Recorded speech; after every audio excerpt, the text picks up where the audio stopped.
Well, hello, everybody, and welcome to another amazing episode of Unstoppable Leadership Spotlight. I am your host, Jacqueline Strominger, and today I have the absolute pleasure of speaking with Nico Van de Venne, and you're going to love hearing from him. We've just had a great pre-show conversation. He is not here in the United States. He's actually over across the pond in Belgium. Yeah, I was like, wait a minute, in Belgium, in the Yeah. country. I was like, wait a minute, where are we? We were just talking about a few different countries. Anyway, so let me just tell you a little bit about Nico. He is a premium confidant for high achievers, successful CEOs and founders and entrepreneurs. His journey is a masterclass in professional evolution, stretching over 25 years in diverse fields such as the nuclear industry, legal, um, IT, telecom, sales, and extensive experience has culminated in a deep understanding of fulfillment beyond conventional success metrics, which obviously really tends to bring in great leadership because when you have vast experience, you can learn so much about leadership. So, Nico, welcome to the podcast. Thank you so much for having me. No, it's my pleasure. So I'm really curious. You had all this great, experience and across all these different depths of professions. And if you could say, like, what was the turning point for you in this that you were like, you know what? Now I want to go out and help other people. Well, I think that part has been there the whole while. Why otherwise do you go into leadership to guide people towards good goals and wonderful dreams and so on? But if I would go to a point where a decision was made to do it as an independent person, that might be a very big switch, is when I saw a couple of symptoms in a large company, which is called Big Blue, but I'm not going to name the company in itself. When one of the things was like Excel sheet management, leadership, micromanagement, paralysis in change, all those wonderful things. I've started to name those things as a disease, CEO disease and founder syndrome. They're Right. two terms in it. Really, it's like I've noticed these same things happening to entrepreneurs who are good leaders, but sometimes letting go and stuff like that does not really work for them because first you started on yourself, then you have to go to the next level by letting go. But to answer your question, honestly, I think about 2020 would have been the key year. 2019, 2020 would be the key years that I actually decided to jump into the pool of reaching out to a more individual higher level story. Yeah. So, all right. So, a couple things that you said, I just kind of want to kind of touch on. You Mhm. know, as you said, when I was asking the question, most people step into leadership because they have the goal to help people. But I actually want to challenge you on that because sometimes I think people get into leadership not because they have that innate, they want to help other people. It's because they've um, performed well at a company and somebody has helped them rise up into that spot. Yeah, I always chuckle when I get this kind of question because it's so very prevalent these days. I see it happening so many times. The one expert who does a great job, gets in early, stays in late, gets all these things done, becomes the next leader of a team. Worst mistake that a company can make, by the way. That's my opinion, to be completely honest. You have your exceptions, indeed. I'm going to actually talk to myself here and be advocate of the devil because I actually recently put somebody in that position, but I was able to prepare him for leadership, which is a big difference. And that's what happens a lot is that you have a lot of people, they're expert and they're great in what they do. And you have to make a distinction between is somebody a leader or an individual contributor who's an expert.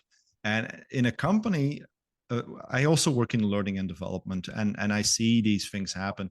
Look for two distinct trajectories. One is getting them into leadership, and the other one is giving them the alternative to become an expert for their team, being a sidekick of a leader, not as in they need to manage people because usually they're a bit awkward in managing people, for one part, or they just don't have the talent for it. And you can learn leadership up to a certain extent.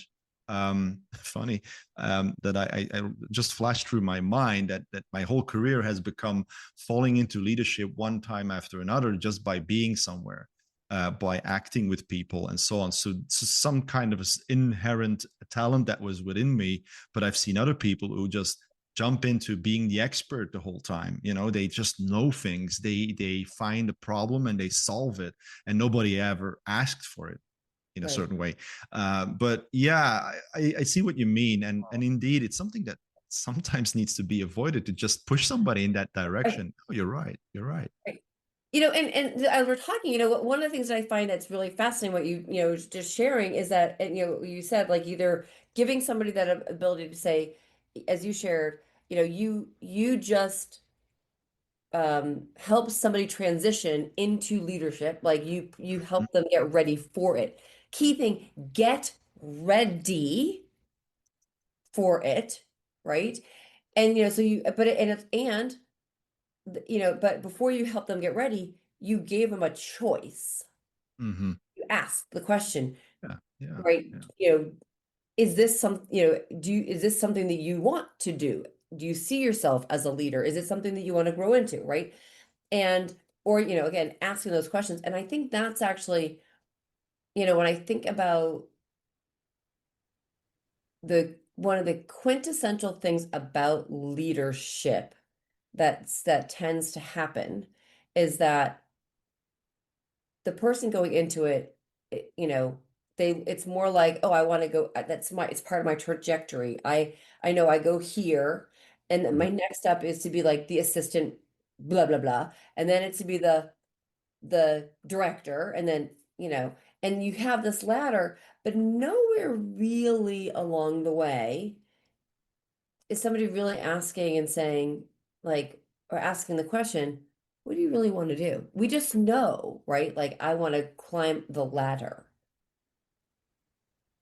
but is it really what we want, Good question. It's right? something. Yeah, it's very very difficult to answer because you have to be honest. You're gonna be honest, not with the person who asking the question. It's gonna be getting up in the morning, seeing that mirror, and saying, "What Right. do I really want? Do I want to get on this next step on the ladder, or do I want to sit where I'm sitting right now and just be better at what I do?" And at the point that we were discussing his jump, it was only like 6 or 7 months ago. And he had the opportunity to really go into a very technical oriented direction or into this. And I had a discussion with him and I asked him that question. And he was really kind of baffled looking at me. He's like, yeah, but it's the logical next step. I'm like, no, no, no, no, no, no. There's no logic here.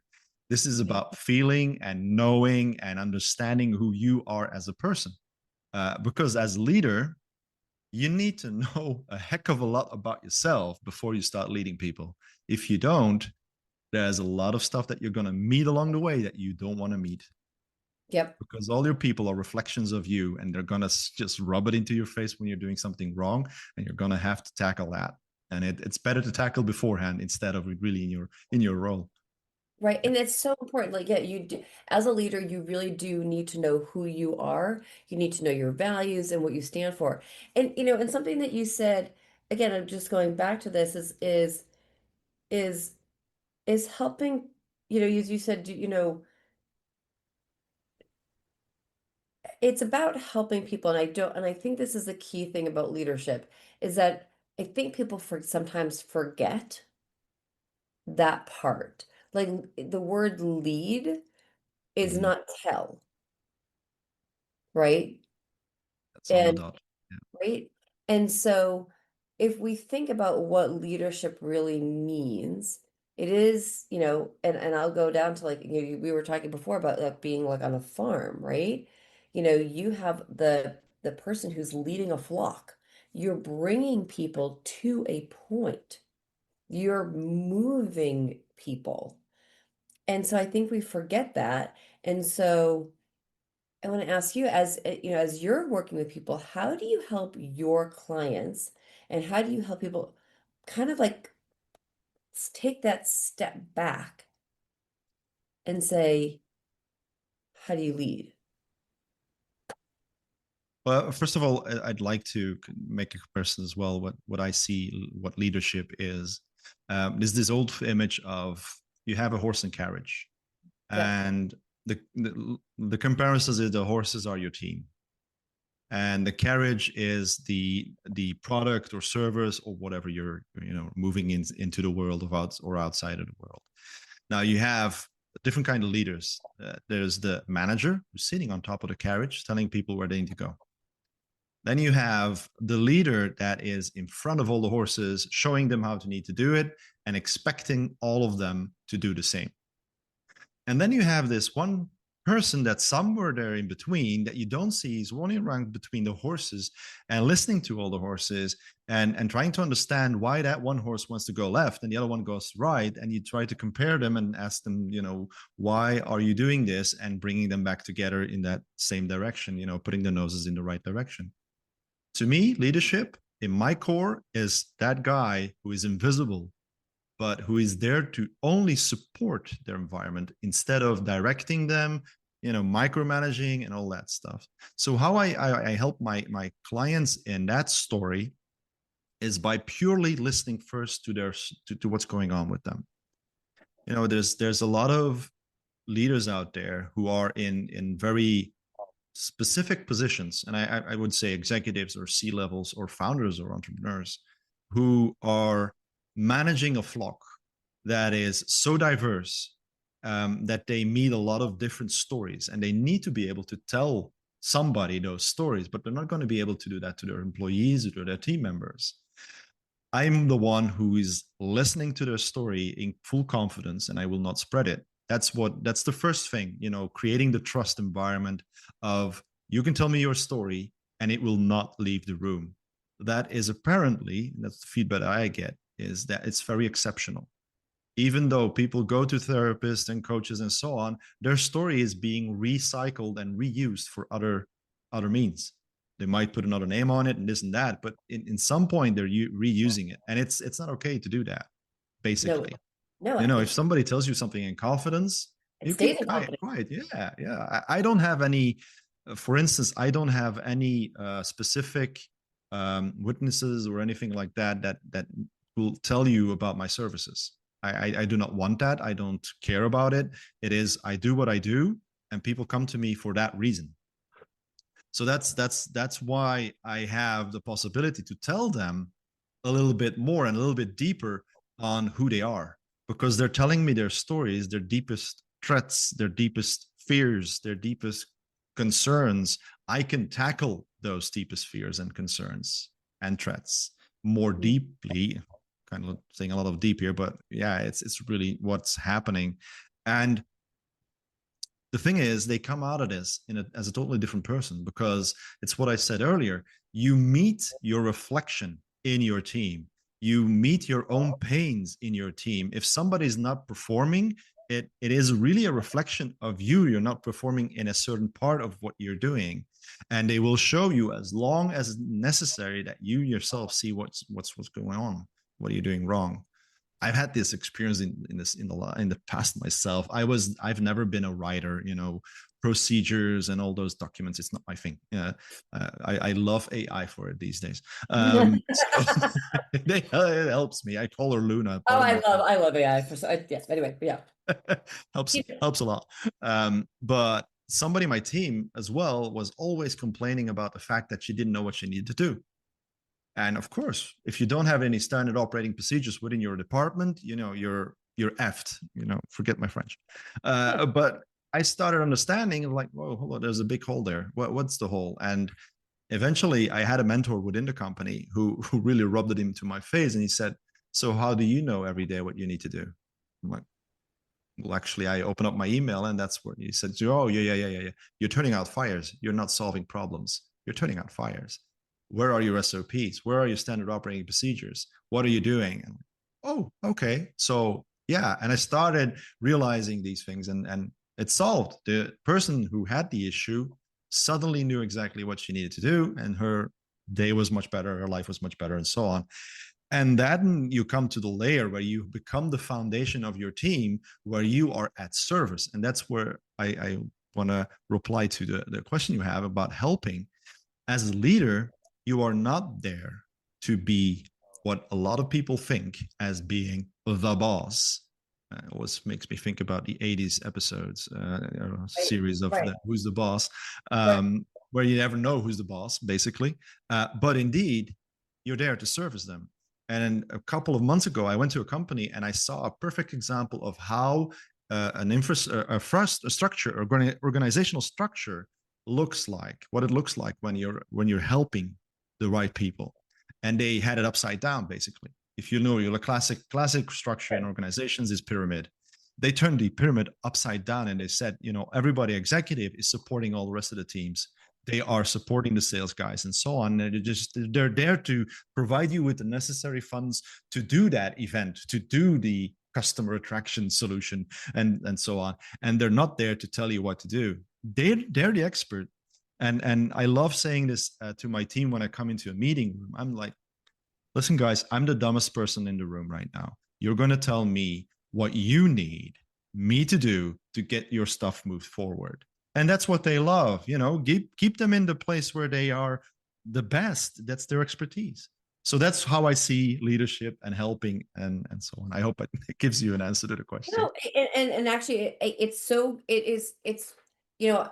So listeners, I really want you to like think about this too. Like this is a real, we always are talking about, key insights, and I really think this is something that you may have heard it before, but you know, it it is turning that pyramid upside down, and we are here to serve people, the people that are that they're on your team, Mm-hmm. and you're not telling people what to do. If you can think a bit about it in the sense of like the conductor, right? The Mm-hmm. conductor is helping people, is like helping people figure out what notes to be playing so that the other people who are playing other notes can come together in a beautiful melody so that they can work together. He's not dictating, who's doing what. He's conducting, right? And so as a leader, we're doing that. Like that's you're not dictating to your team. You're there to help the team thrive and just but the other part too is also really getting to know your team, right? So that you know that, oh, I know Nico. Nico wants to go here. Like his vision is for him to do blah blah blah like 5 years from now. What do I need to do as the leader to help raise Nico up to that, whatever that is. Indeed. You know, Indeed. and what you said in the beginning was it's like, do people like, I think that's why I think sometimes people fall into leadership and they forget. Like at the end of the day, we're leading people. So get to know your team and their values as you were sharing. Yeah. Yeah. Yeah, it's easy to see where you're going if you're not being mindful of the effects of where you're going. The next step is a logical step. It's not the next. No, there's no logic in humanity. Humanity does not have logic. Life does not have logic. It's so funny that also my kids they're turning 15 and 13 this year, and it must be horrible to have me as a dad because I can be so very right on the dot, and they're like, no, dad, these things, and why are you telling us? And I prepared them for a lot of things, and I said, pain is something that's part of life. Don't run away from it. It's something that's part of life, and you're gonna have pain in life, but it's a good thing. Pain teaches you, and it brings you to a point where you find your limits and your boundaries, and you go from there and you find those, and then you break through them and in comfort and so on. And that's something where a leader as well needs to understand the pain of their team. And it's a bit what you're saying of somebody's evolution. You know that they're in pain because they want to get somewhere else. So how can you solve their pain? It's by listening and going through the pain, either with them or for them, or just understanding how you can, move away the wall that they also, tend to walk into. But one of the biggest things there, and it's so prevalent with children, with your team, with whatever you do, it's letting go.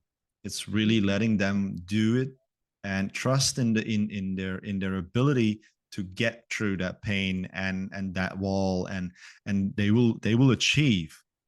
But just be there to, pick up the pieces if they don't. That's one thing as well that I've learned. I've seen people jump into a role that they thought they were ready for, and they were not, and they had to come back, and embarrassment was very prevalent. They crawled into a shell, and I was there to break through that shell again and say, there's nothing's changed in your expertise. You are still good at what you do. You just tried something and you failed, which is amazing to do. Fail forward is one of the best things I ever learned. And pain is part of that. And you have to understand all those things. And yeah, it's so much fun being a leader. Yeah, right. And and listeners, this is a key thing and I think something that you just said, I think it's beautiful to be able to say to somebody, it's okay. You took a step. Mm-hmm. Maybe it didn't come out the way you wanted it to, but that's okay. You're learning from it. And the next time you step, you can step bigger because you can know it, but as long as you, the leader, can help that person grow, as opposed to, there's two different ways it could happen, right? You could shun the person and make them feel like shit, whatever, right? And not make them feel good, and they don't, or you could help them thrive. And so, you have to decide what kind of person do you want to be. Well, the quick question is, do you want to keep them or not? Because that's Right, what happens. You make those choices. That's clearly what happens. One right. goes, the other doesn't. It's as simple Right. as that. Yeah. And it's so, I talk to people about this a lot of times too, is that people, and not, and I'm sure people have heard it 1,001 times, but it's a key thing to remember. Nobody ever leaves a company because of money. They may say it's money, but they really leave a company because they don't feel that they are appreciated. They don't feel that they have been, that they don't feel worthy, or that the leadership doesn't make them feel good about themselves. And if Mm-hmm. you can help people feel good about themselves when they walk into that room, God, that's just like beautiful, right? You want to It's like make, a drug. It's yeah, like a it drug. is, right. Yeah, You, it you is. know, it is so like a drug. All Mm-hmm. right, so Nico, I could talk to you for hours, but so tell me, like, what is like the one thing, if you could give people like, one thing to walk away with, what do you want them to know? Oh, there's so many. We'll just have to come let's back. let's shrink it down to pure leadership. Um, if there's one message that I would bring out there is, find someone, and it doesn't have to be a professional, but find someone who is 100% trustworthy. And I don't take that word lightly. 100% is something that I really, really emphasize. Someone who is 100% worthy of your confidence and your trust, and speak to them openly on what is going on within your leadership role.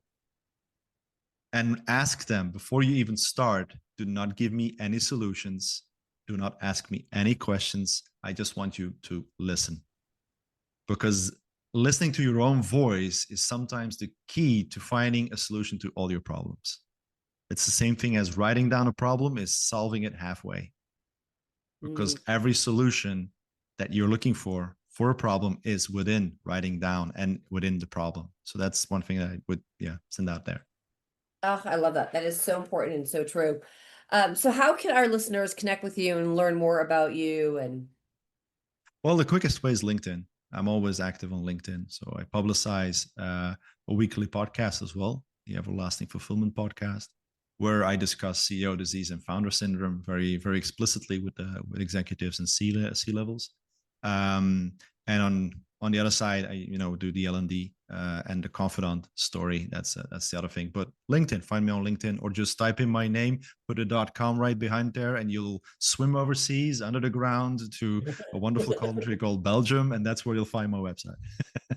absolutely fantastic. Well, Nico, I so appreciate you being a guest on our podcast. This is the Unstoppable Leadership Spotlight podcast. And again, I'm your host. And Nico, thank you so much for being an amazing guest. And please, listeners, reach out to Nico and connect with him. Great, amazing wisdom and insight. So thank you so much. Thank you for listening to the Everlasting Podcast. Let me leave you with a few questions to answer in the comments. How do you see the different topics we discussed during this interview? What are your thoughts? What stood out for you? Let us know in the comments or just send us your feedback. We launch new episodes weekly. Don't miss any by ensuring you are subscribed to the show. Click the follow button now. We depend on the organic growth of the podcast to inspire more and more people. So by giving us a 5-star review and sharing this episode with at least one of your friends who might be interested in the subject, you will significantly help more people become inspired. But more than anything, I am grateful to you for taking the time to listen to the show. If you are also a successful CEO, founder, or entrepreneur who has inspiring words to say, feel free to contact us for an interview at contact@nicovandevenne.com. Thank you for listening. We will see you again soon with more inspirational conversations on achieving everlasting fulfillment.